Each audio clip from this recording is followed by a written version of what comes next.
beating Pittsburgh head-to-head. A win next week would seal up that 2 seed.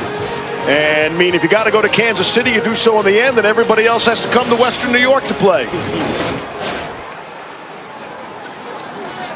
NFL Wildcard Weekend, January the 9th and 10th. We'll be blowing out our broadcast, the MegaCast coverage on ABC, ESPN, and ESPN Deportes, with ESPN2 and Freeform having their own unique telecasts. Matchup day and time will be determined on Sunday. So many great people to thank. To my left, always distant to my left, is Ben Boma. Tom Barbary as well, helping us with stats all season long. We've been under the watchful eyes of Lee Fitting and Steve Ackles. It's been an honor and a pleasure to call Monday Night Football. Our producer, Phil Dean, our director, Jimmy Platt. You know all of us, Lisa Salters, we'll see you in the wild card game. Time now to send it. This Terps team had to have it, and they got it. Every once in a while, we indulge ourselves on the show. All right, so the Monday Nighter.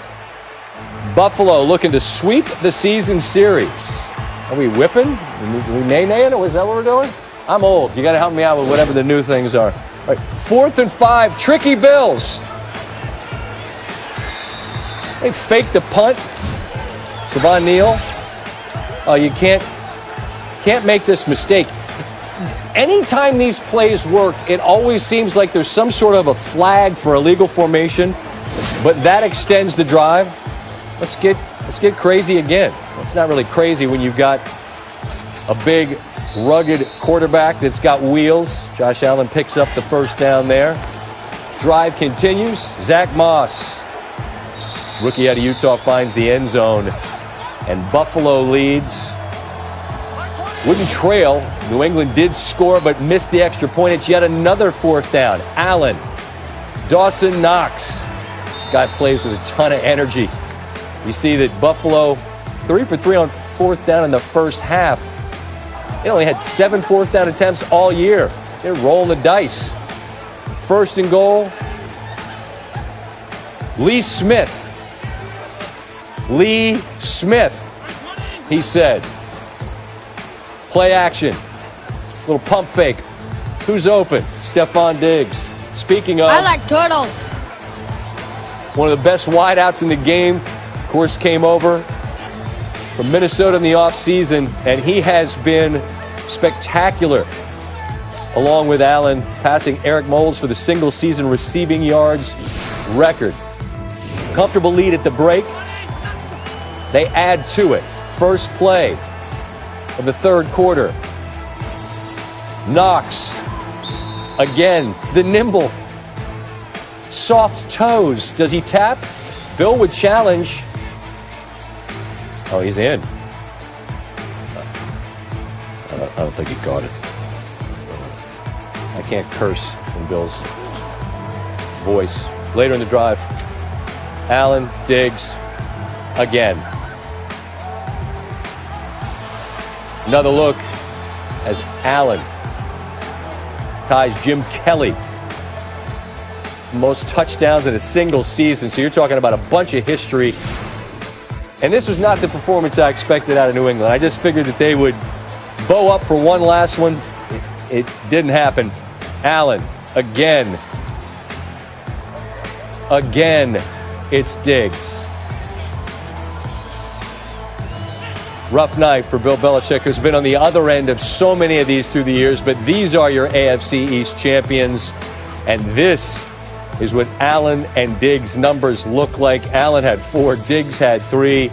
And the history of Buffalo, it's just so interesting to think back to who they were and how they were perceived. For so many years, they'd make it to the Super Bowl and get run. But Jim Kelly was the architect of an offense that was must-see television. And now Allen up to 34 on the year, which moves him ahead of the Hall of Famer. Kelly had 33 in 91. And you got to go back to the 80s and Joe Ferguson. But Allen now on his own level. Laura Rutledge now.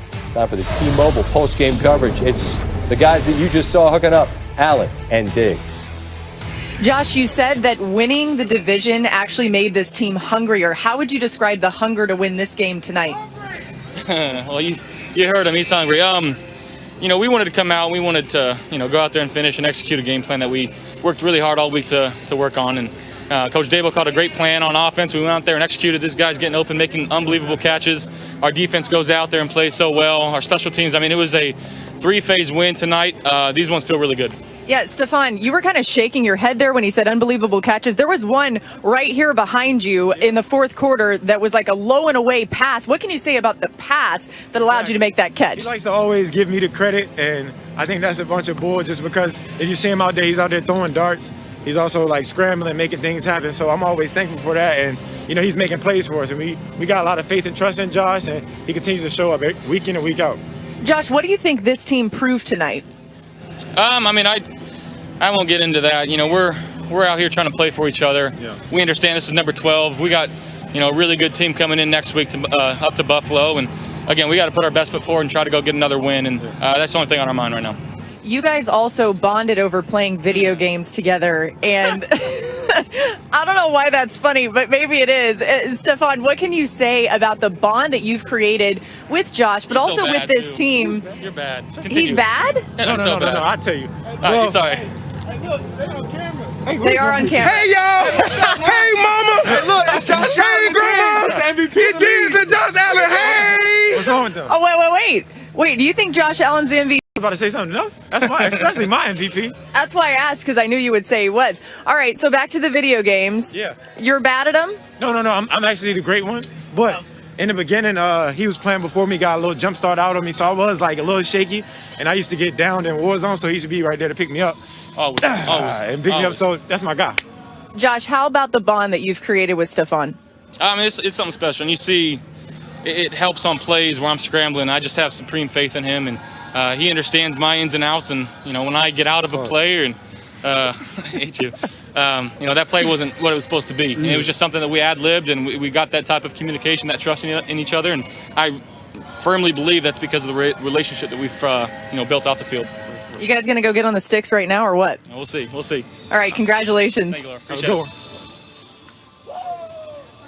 After a dominating performance, a little bit of fun and hijinks with the squad afterwards, understandable. Our squad, Louis Riddick and Brian Griese, join us one last time. And gentlemen, the New England Patriots have lived in this space for decades. It's new to Buffalo. But as you chatted with them, Louis, I'll begin with you. Just the sense you had of the level of comfort of who they are and what comes with who they are. What was your sense of that? You're talking about the Buffalo Bills? Yes. Well, I'll tell you what. I think they understand that right now they're on the cusp. They don't want to get, too caught up in all of the accolades that we're throwing on them and all the praise that we're throwing on them. Sean McDermott is someone who really does believe it's all about process. Nick Saban coined that phrase a long time ago, and then let the results speak for themselves. Going all the way back to Bill Walsh talking about that. That's how they kind of approach things here. But there's definitely, Scotty, a realization that all the work that they have put in is now starting to kind of blossom and come to fruition. And they are aware that they're a pretty darn good football team.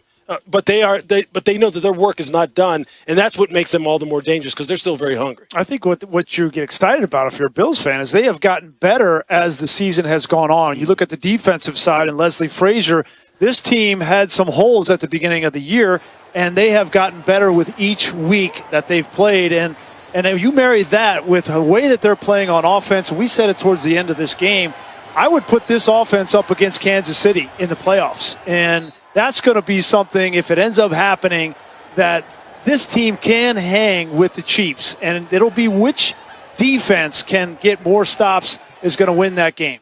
All right, and Louis, let's stay right there and piggyback that thought because, look, we're at a point now. We're past Christmas. New Year's is right around the corner. It's time to talk about what these guys are. What are the Bills in the AFC